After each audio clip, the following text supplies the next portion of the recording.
first person to speak will be Tom Hickey, who is the National Executive of Universities and College Union, UCU, and supporter of the UCU Left and chair of UCU Pricing. Okay, thank you. Well, not the whole of the National Executive, but I'm a member of it. I want to start by saying that the title of the meeting, in one sense, sums it all up.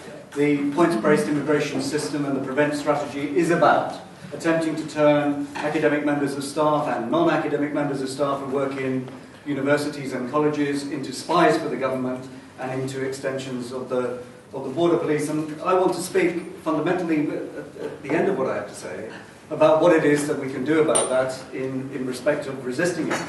But I think that we have to put this in a context at the outset. We have to be clear about the political context in which it's happening. And that context, of course, has a number of different features. One is the continuing political and media campaign against asylum seekers and against immigrants in general. You have the offensive side of the Prime Minister of Britain engaging in an attack on multiculturalism in order to play to the right wing of his party.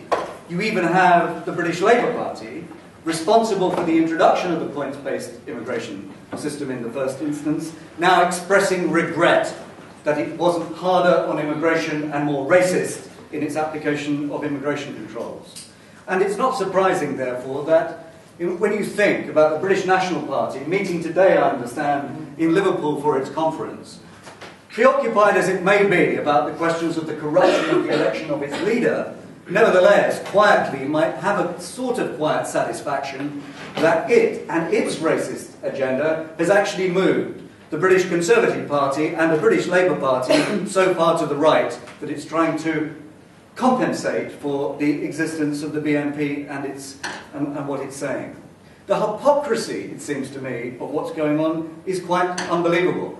You have the celebration of the struggle of revolutionaries in Libya, backed up by the British government and the French in order to try and recoup some of their influence in the Arab world after the revolutions in Tunisia and Egypt. But these very same people, not only do they have nothing to say about those women who are struggling against oppression in these countries, who they will support rhetorically, but will want to keep out of the country when those women in desperation prior to the revolutions seek asylum here. In other words, what we have is a context in which people seeking asylum from barbarity and oppression are increasingly in our country and across Western Europe treated as a kind of alien threat that the country has to defend itself against. But it's not just a question of defending the country, as it is called, against the threat of asylum and immigration. We also have to be aware, I think, of the way in which the borders of the country are themselves being redrawn. The borders of the country these days, whether in France or Britain or Germany or Belgium, are no longer the geographical territorial outlines of where the space is, because the political borders separating those who are said to be part of us and those who are said to be alien interlopers, those borders are being drawn inside the country, separating those who are said to be entitled to the benefits of the state and what the state provides, and those who are not. Who are the ones who are not? The undocumented migrants who come here. Those without papers, or as the French call them, the sans-papiers of Paris and Lyon and Bordeaux. The people who are in the country find themselves exploited intensively when they can get some kind of work, but are systematically kept out of work and then denied any of the benefits of living in the country. And we have to be clear, I think, that what we're talking about here is not a distinction that any rational person can make between asylum seekers that in some sense justified in being here and economic migrants attempting to come to the country that in some sense are not legitimately here. Because if the former are running and attempting to escape from oppression and barbarity at a political level, then the latter, the economic migrant, is, like all the migrants of the past, the British migrants that went to Australia or were sent to Australia, or the migrants from Europe that went to the United States to set it up, that all of these people, and these people today, the economic migrants, are migrants from capitalist globalization and its consequences in the world. They want to come here because they are seeking an education, a health service, a job, the ability to have clothing and food, which are systematically denied to them, systematically denied as a result of the nature of the world economy, as a result of the nature of the terms of trade, as a result of the nature of the laws that govern what happens in the world in the rich north and the poor south. And, of course, we're not simply talking about the aftermath of imperialism, though we're certainly talking about that. When one famous commentator said, "We're here because you went there," then he was right, but actually it's happening again. Have you noticed the way that there is a new land grab in Africa, with the major companies in the agribusiness world buying up large swathes of Africa to make crops for biofuels, or even cropping in order to turn the crops into cash crops to be sold elsewhere, and in the process dispossessing and forcing off the land the African farmers who work there. And so the terms of the debate, it seems to me, about asylum, about a points-based system to restrict immigration, have to be mentioned in those terms. Because the points-based system, think about it, is one of the most OTOs and unjust systems you can imagine. Because what is it saying? Yes, you can come here, our borders are partially open to you, but only if you have a talent that we can use, only if you have a qualification already. We don't want you to come unless you can use your qualification economically usefully for us. We don't want you to come unless you're young, because if you're old you might overuse our health service. We don't want you to come if you're sick and you might desperately need what our health service has to offer. You can't even apply overseas properly for a visa anymore directly to come to Britain, to the British consulate. In most places these days, you have to go to some private shyster spiff firm that will vet you before you get anywhere near the consulate. In other words, in order to make the application, you have to enrich those who are trying to make money out of the plight of those who want to move. And of course, what does that constitute?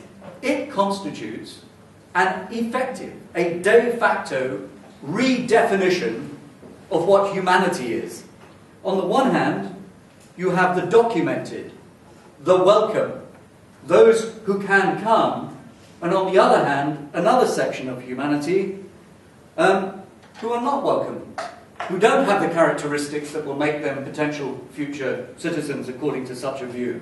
In other words, an attempt to reduce their existences, even before they get to the country, to the same kind of bare existence that asylum seekers in Paris and Lyon or London or Dublin are subjected to. Lives effectively squeezed out, empty of everything except what the Italian philosopher Giorgio Agamben called squeeze out to nothing but bare life, bare existence, bare survival. That's the cynical calculating, philosophical underpinnings of what purports to be the protection of the country. And that's the context, that squeezing out. A squeezing out, for instance, in this country, that will mean that something like 500,000 potential users of legal aid who are originally from overseas, who might want to fight over their visa or ask for the opportunity to stay, no longer, as a result of changes in the legal aid system, will have access to it without paying. Or a fast-track system to get people out of the country as soon as they come. In other words, they turn up on leaky boats, crammed into lorries, they manage to get into the country somehow, and then, as fast as possible, before they have much opportunity to make a case for why they should stay, they are rushed out of the country under force, held into their chairs, pushed onto planes by private security services that are making money out of the process. And when they're actually banged up in detention centres, they're banged up for months and years at a time. You may not know, but over the last 20 years, the average time that it takes somebody that they're in a detention centre before their case is heard and a decision is made about their asylum case, the average time is increased from 10 months to between 2 and 3 years in a detention centre. That's the context in which we have to be thinking about what's going on. And the last element of context, before I specifically address myself to the points-based system and what can be done about it, and I'll be very quick, is of course Islamophobia. The way in which the world that we inhabit, the society that we inhabit, has been unfolding a notion of Britishness that contrasts Britishness to being a Muslim. Because that's the bottom line. I mean, I don't know if any of you saw it. Before the last election that elected Obama, his opponent had a big conference once in which there was an open mic and people could speak. And one woman got up from the background and started saying how Obama was dangerous because his economic policies didn't make sense. A whole series of policies didn't make sense. And McCain at the front was nodding his head. And then as she walked to the front holding the microphone, and she said, and of course, Obama isn't really an American anyway, he's a Muslim. And you could see the faces of the Republicans falling, because though they agreed with the first things that she said, they thought this isn't going to play well to an audience. And so John McCain got up and said, and I want you to listen to the words very carefully, "Thank you, ma'am. I agree with you about Obama's policy, but you're wrong about his citizenship." Senator Obama, he said, is not a Muslim. He's a good family man. Now just imagine John McCain saying about an opponent in an election, "My opponent isn't a Jew, he's a good family man." What would happen to his election campaign? That's the measure. Now you might think that's the United States. It's not happening here. Oh yes it is.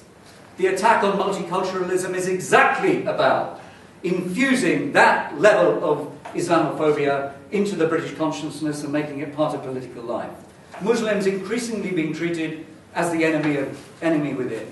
And when the points-based system of immigration tries to get lecturers and administrative staff to record the presence of students, to record it in order that the report can be made to the Borders Agency and they can be expelled, what is happening there is that everyone, often out of innocence, who complies with that is effectively making themselves complicit with this process of demonizing the Muslim community. Because that's what it's about. It's about targeting people from the Indian subcontinent, and particularly from the places in the Indian subcontinent where the majority of the population is Muslim, and targeting people from the Arab world as well. That is what it is about. And that's why my union, the University and Colleges Union, on a move pressed by the left of the union, overwhelmingly adopted at 2 conferences, one after the other, the policy that not only should we be opposed to this, but the union should devise mechanisms to make it inoperable, not to comply with it. And certainly in the university where I am, at the University of Brighton, we do have that policy, and we have made it clear to the management that none of our members are going to report on attendance at lectures and seminars except in exactly the same way as we've ever done it in the past, exactly the same way, and purely and only for educational and health purposes. If somebody's missing a lot, you want to know that they're not in dire straits. But what does that mean? That means then being extraordinarily vigilant. It means being careful not to supply attendance data to junior members of administrative staff who will then be forced to put it into a computer and put it through. It means we have a policy, for instance, that we do collect attendance information about lectures and seminars, but we keep it to ourselves until the end of the year, and progression might give rise to the need for it for educational purposes. Or if we think that somebody might be ill, we will supply it, but not to the university authorities centrally, only to the health service. And that requires vigilance. It also requires students in universities to be extremely vigilant. One of the things that we had to do, for instance, was fight what was effectively a new pass law system that was being introduced by the University of Brighton, and they thought that they were being clever and they could get round our opposition to it.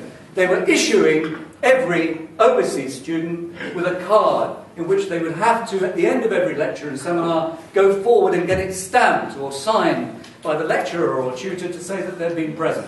And we said to them, what do you think you're up to? In South Africa, there was a system that kept people out of one part of the country and in another under the years of apartheid, and it was called you had to carry a pass to be there or not to be. And we were asking overseas students in front of everybody else to come forward and be the pariahs of the class to get it signed off, and we said, we are not doing it. And we want you to discipline the manager who suggested that this would be a way forward. And now we've got another. I only heard about it 3 days ago. The university's decided to introduce an electronic means of registering attendance. So you take the register and you put it on the computer and you do it there and then in the lecture. And of course, immediately it goes off, and what will happen to it? The attendance will be collected centrally, and if there's any disparity between the attendance requirement of an overseas student and what's on the register, it will go off to the Borders Agency. And so next week when we go into negotiation, we are saying, even if this made sense, even if your IT system worked so it was efficient, which it won't do anyway, even if it did, we ain't doing it because that would make us complicit with the points-based system of immigration, which is not about the security of the country from terrorists. It's about restricting immigration. That's what it's about, and we did not contract to come into this job to be extensions of the border police or to be spies on students. The notion that lecturers, that tutors, should be reporting to the authorities their suspicion that somebody might be interested in some form of radical Islam, what on earth does that do to the educational relationship between a tutor and a student? And can you imagine anything better designed to enthuse those pathetic human beings who want to express their prejudice than to invite them to do such a thing? To express their prejudice in that form, which can, of course, as we've seen over the last few years, have the most devastating effect on Muslim students, in particular universities. Picked up, questioned, interrogated, incarcerated for weeks at a time before it's discovered that they've done nothing wrong. So I would say to every student and every member of staff present, this is one of the most otiose pieces of legislation that the last Labour government introduced, that's been carried through by the coalition government now. And it's not just our responsibility to resist it, I think it's our duty to resist it, and that means non-compliance.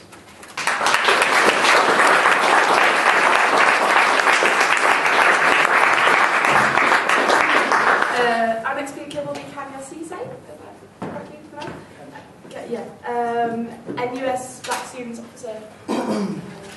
First of all, I just want to say thank you all for being here. I think it's one of the most important things that we're facing at the moment is the threat of Islamophobia and the threat of prevent as well, because it affects our students as much as it affects the wider society. But before I start, I want to quickly say a joke. Bear with me, you might not find it funny, but I found it funny when I saw it recently. I'm actually paraphrasing Mehdi Hussain, who basically tells this joke. And basically he says that there was a man in the park, and he was walking along the park, and he saw this dog attacking the child. And the man intervened. He actually grabs the dog, split the dog's mouth open, and kills the dog. And then, but there was a cameraman who saw all of this happen, and then the cameraman walks up to the man and says, "Look, I'm going to make you a hero." And then the man says, "How are you going to make me a hero?" And then he says, "You know what? Tomorrow's headline will read, British man saves the child." And then the man who kills the dog said, "Well, I'm not British." And then they said, "Okay, London man saves the child." And then says, "No, I'm not from London though." And then said, "Well, where are you from?" I said, "I'm from Pakistan." And then the cameraman goes, "Okay." Then the next day the headline changes to Islamic fundamentalist kills British dog. So, and I'm thinking, but this is exactly what's happening in the media today, is the fact that they are actually taking stories and then saying, and then labeling the entire Muslim population with it. There's a few sections of people who claims to be Muslim fundamentalists. But if you can switch that headline to another race, say, Jewish man kills British dog, or gay man kills British dog, it will send a shockwave across the community. There will be people be tweeting about it, people will be expressing their outrage against it. But this happens on a daily basis. If you pick up a Daily Mail, if I can guarantee from Monday to Friday, pick up the Daily Mail and think about how many times you see a positive Islamic story in there. You probably see none of it, I can guarantee you. 90% of them will probably be negative stories about Muslims. So, let me get back to why I'm here. I just want to quickly talk to you about PREVENT and Islamophobia. Has anybody heard about Schedule 7? Anybody? Basically, Schedule 7 is part of the Anti-Terrorism Act. And what Schedule 7 is that it gives the police and the authority right to stop anybody at airports or airports. So, but I just want to throw some figures out there for you guys. 55% of the people who have been stopped at airports were non-white. And, most of those people who are non-white, 55% of those people, only make up 8% of the UK population. Now think about this. Out of 6,684 people who have been stopped under Schedule 7, can you guess how many of them have actually been convicted? 1.5% of them have been convicted. Out of the because usually the police tend to hold you up for more than an hour or so. And for the people that they've held for more than an hour, 84% of them were non-white. So the 8% who make up the population. So we're looking at this and think about, and then you guessed it, the amount of people who have been stopped under that act, majority of them were Asians. So we start thinking, this is a country where we live in, this is some of the acts that's actually being used under our names, in the name of we're saving this country, we're saving this world. We're saving the Muslim fundamentalists.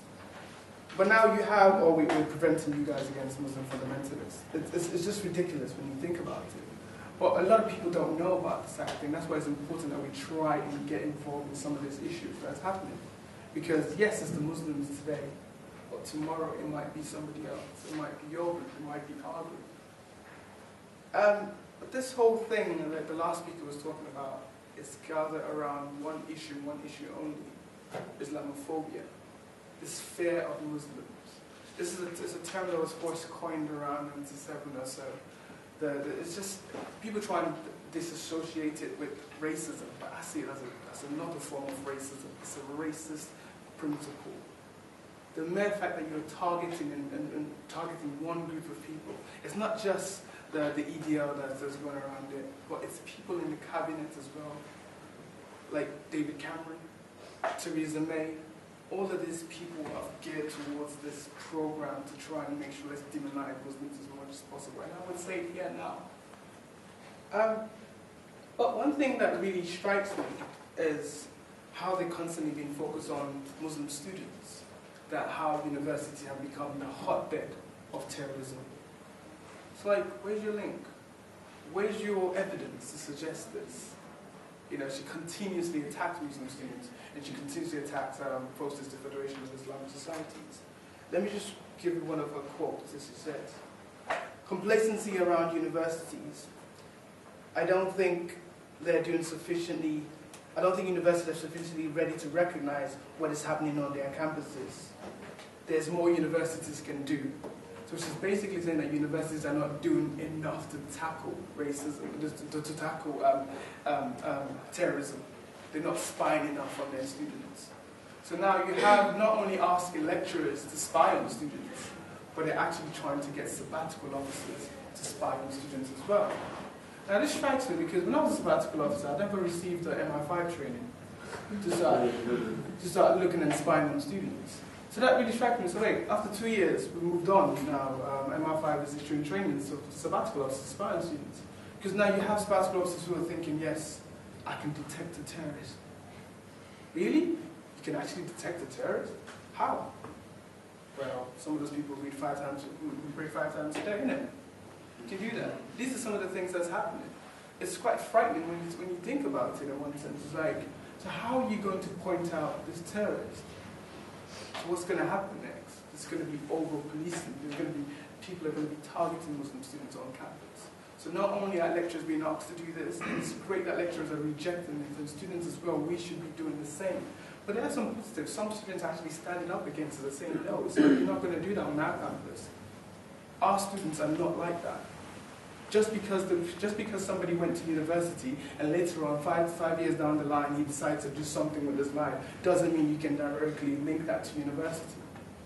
Wow, we can blame Oxford and Cambridge for a lot of things because some of those people in cabinet right now are doing some of the most racist thing on earth. But we don't say Oxford and Cambridge should be closed down because they're producing some of the most racist people in this country. We have David Starkey still in Oxford. He's one of the most racist people I've seen.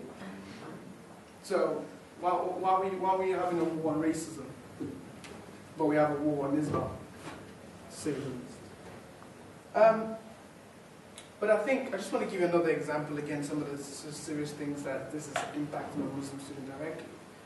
One of my friends, we were talking about the same issue on preventing Islamophobia. And it's about the new Muslim students who are coming into campuses because they don't want to be associated with Islamic societies anymore. Because when I go to university, one of the things I want to do is get involved in societies. I got involved in my ACS, I got involved in my Islamic society. I used to be the dude who always dragged around the microphone for Friday prayers and stuff. I love those type of things. I love to be part of society. But nowadays, students who are entering university are saying, you know what, I don't want to be associated with my Islamic society because of what's going on around, what people are talking about. That's frightening. Islamic society are there to make sure they be the voice for Muslim students. But if there's no voice for Muslim students, how are Muslim students going to be represented on campus? So you have students who are saying, you know what, I don't know what book to read because I don't want to be picked up by MI5 or so just because I got picked up a book that says Muslims in the East or Muslims in the West, because somebody was actually arrested for picking up a book that's available in W.H. Smith, the Al-Qaeda manual. The student in Nottingham was actually picked up by MI5 for this, just because he was doing a dissertation on counterterrorism. But this is the book that's available on W.H. Smith. Anybody could have done it. But because he had a beard, because he was a Muslim, they picked him up for that. But MI5 paid for it because they just paid him over £20,000 because he took them to court. And this is exactly what needs to happen. So there's another incident as well. I think it happened in Dundee, in Scotland, where MI5 or counter-terrorism unit decided to raid a student, and then early morning dawn raid, just bust up in their room and said, you know what, where's Bin Laden? Do you know where Bin Laden is? I'm a Muslim. I don't think I knew where Bin Laden was at that point. It's not like a little memo that goes around Muslim people and says, hey, Bin Laden, move now. Or things like that don't happen. You know, but we have these things that happen on our campuses daily. If this was happening to any other group, we would all be up in arms about this, tying ourselves to trees and make sure that nobody comes on our campuses. But we're not doing this with Muslim students. Why is that? We must make sure we rise up to some of these things. So, this is also damaging in terms of the community relations. How's the community meant to react to this? The community is constantly being demonized in the press, and every section of the media or every section of society is constantly demonizing this. Well, there are some effective groups out there that are trying to combat this issue. You now have the English Defence League who are in Birmingham at the moment. But then again, you have organizations like United Against Fascism who are standing up against these people. You have One Society, Many Cultures who are standing up against these people. As much as we are all here against capitalism, we fight against the system, we fight against the education cuts, we should also be anti-racist. We should also be standing up against Islamophobia. And I don't think, if MI5 approaches you and says they want to give you training now to spot Muslim students, I think you should reject that. So, I think I'll stop there for now. Let's get to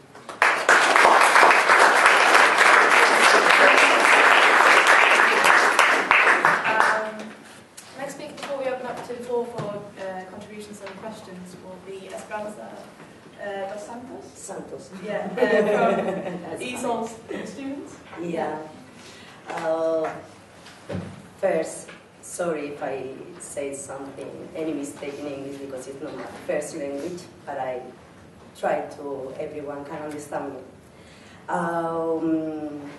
First, I have to say many good things about ESOL. I was studying ESOL for 2 years, and they gave me the opportunity to get a better job, also to join in different courses. I'm doing travel and tourism, and it's quite important for me. And I think it's very important, ESOL, for people from foreign countries, because it's the tool can communicate with an English speaker, can be realize yourself. Sometimes you can feel in yourself the racism. For example, my personal experience when I moved to London, I had an accident, a big accident in my right hand, and the people lied to me because I gave my national insurance, my passport, and I thought they were going to give me a contract, but they not. When I had the accident, they said me that I was self-employed, and I don't know about what means self-employed at that time. Now I know more things about the system in England, because I've lived here nearly 3 years. And I didn't know anything about benefits, about anything. I have to pay my life. They didn't pay me at all. Because I think my English was very enough in that moment. And I really feel depressed about that. Come on, you can't fight, you can't say anything, because it's not your language, it's not your country, and you don't know where you can go, and you don't know who person can help you also. For example, there are many people, Muslim or in Africa, from other countries, that really need ESOL to don't feel more rational in themselves, can realize, can contribute with this country, because there are many people who have qualification, and I really want to work here, want to participate, and there are many important things to say to everyone. I don't know. We have to continue supporting ESOL for mothers that want to help. They want to help their children with their homework. Also, when they have to go to their school to speak with their teacher, what can they do if they don't understand English at all? There's no time, there's nobody can translate these things. And if, for example, the government cut the ESOL, we can't do anything here. I think we don't know the life of ESOL. At the moment this year, we don't have to pay anything for that. But we don't know what's going to happen next year. We have to continue fighting for persist ESOL in their life, because they want to continue improving our English. They want to interact with English speaker. Sometimes we feel afraid because our English is not the same level that an English speaker, and we prefer to shut up before to say something wrong. But it's not, because I think we have many important things to say. We want to be listening to other ones. So as if you understand me what I want to say, but I think it's very important for us that ESOL have a long life. We don't want to be separate of the English environment. Oh, sorry. I would like to continue living here. I want that the people feel good in this country. I think it can help us also to. Oh, sorry. I feel a few nervous. There are many people. I thought there are less people now. Oh my God, I was in another country, I was lazy, please God. I hope there is not many people watching me because I need to take fresh air. Well, one more. So,